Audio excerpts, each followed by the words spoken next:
Namaste everyone, this is Sangeeta Dhara Bija. The reason why there is this awkward angle of the video is that I'm about to show you the effect that striking a bowl has.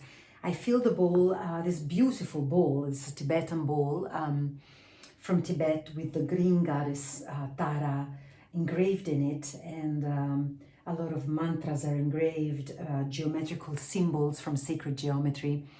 And my own Yoga Acharya, Dr. Ananda Balayogi Bhavanani, invited me to give a little demonstration so that we can better understand what happens when we intone Dhara Bija mantras for the chakras. These are teachings from the parampara of Yoga Maharishi, Dr. Swami Gitananda Giri, Guru Maharaj Ki.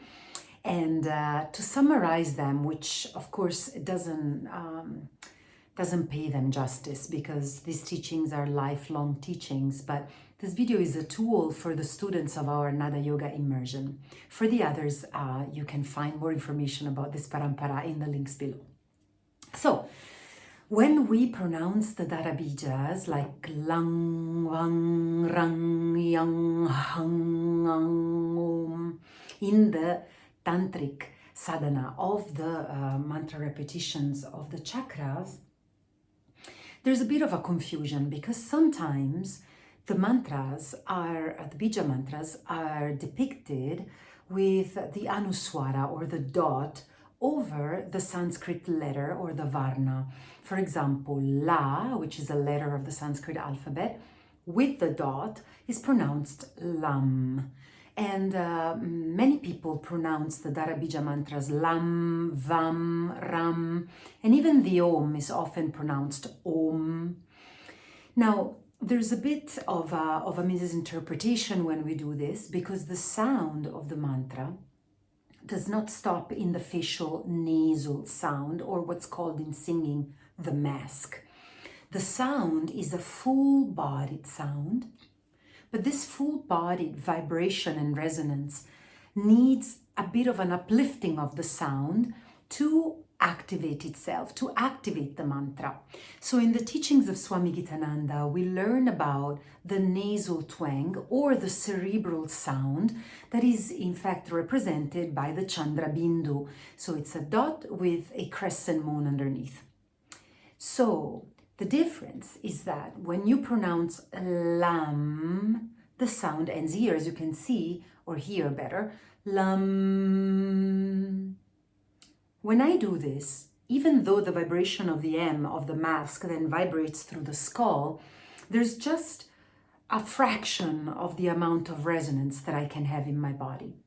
Instead, the nasal twang is produced like a cerebral consonant or vowel by lifting the tip of the tongue on the roof of the palate, just so that you can hear where that is. So you can imagine that the tongue is like the mallet and you use it to strike gently the bones of the lower part of the skull so that the resonance of the full mantra can be in your full body. Now, sound travels very well through the bony structure of the body. So by doing that, the resonance from the skull travels down the spinal complex, the vertebral column, and from this center location travels out into the bones of the ribs, the bones of the hips, and the outer limbs, creating thus a sound that is a full-bodied resonance, which all of the chakras are, or the chakra mantras are, the Dhara Bija mantras are. They're a full-bodied experience. In this way, the body is aligned vertically. We're not singing the sounds out, so there's no need to end it in the mask to send it out. In fact, we bring the alignment of the body in and we resonate fully the sound. Now, this is not a class on the chakras per se, or chakra Bija mantras, but I wanted to show you what happens when we hit gently an instrument, and therefore, for example, when we bring this anuswara, this Chandra Bindu, in fact, sound, the manifestation of this, as in lang, this nasal twang, this which is a cerebral sound at the top, works just like the mallet. So let's see what happens when we do that. What you will see in this bowl that has been filled with water is that as soon as I strike it, some of the molecules of the water will rise, some particles of the water will rise due to the friction of the mallet.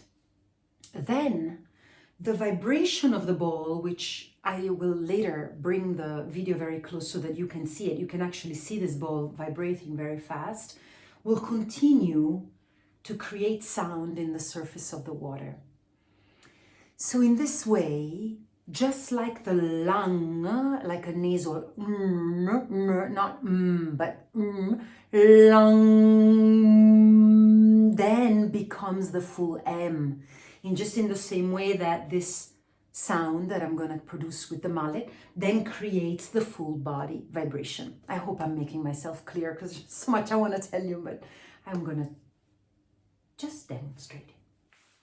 I'll do it a couple of times.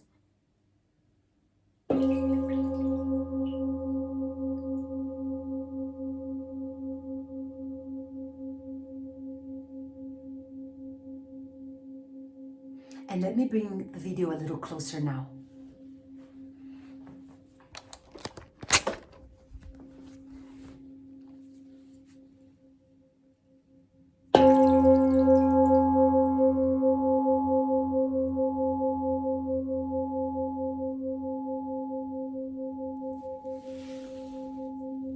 And see if you can see the rim vibrate too.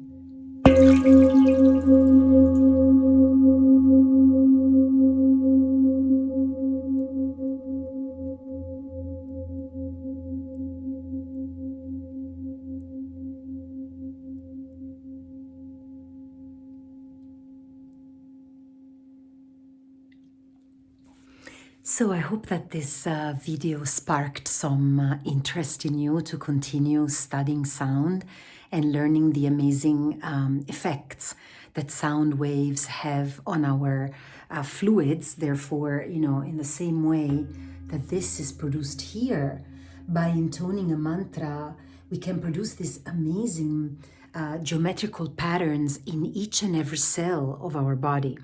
And in doing that, we facilitate the flow of energies, the flow of blood, even the flow of lymph in our systems.